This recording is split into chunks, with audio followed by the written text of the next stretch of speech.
Hi there, unless you are new, then welcome. Today we are discussing the verb wish. We will learn three different uses of the verb wish today. Number 1, wish দিয়ে আপনি কোন একটা present situation সম্পর্কে কথা বলতে পারেন. For example, I wish it didn't get so cold in Chittagong. এটার মানে হচ্ছে it's very cold in Chittagong. মানে আপনি আশা করছেন যে এই চিটাগংয়ে যদি এত শীত না পড়তো, তার মানে হচ্ছে চিটাগংয়ে প্রেজেন্ট টাইমে রাইট নাও অনেক শীত পড়ছে. সো এই সেন্টেন্সের স্ট্রাকচার হচ্ছে I wish then subject then past tense of the verb. Remember past tense, এটা কিন্তু পাস্ট টেন্সে হলেও আপনি প্রেজেন্ট টাইমে কথা বলছেন. দেন উইশের আরেকটা ইউজ হচ্ছে আপনি অতীতের কোনো একটা কাজের জন্য রিগ্রেট করছেন. Like I wish I had eaten burger instead of pizza last night.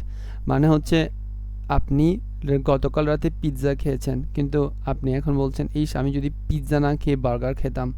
So এই ধরনের ক্ষেত্রে আপনি উইশ ইউজ করতে পারেন, এবং এই সেন্টেন্সের স্ট্রাকচার হচ্ছে I wish then subject then had then past participle form of the verb.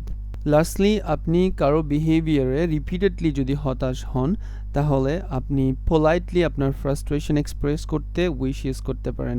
Like I wish you wouldn't borrow my clothes.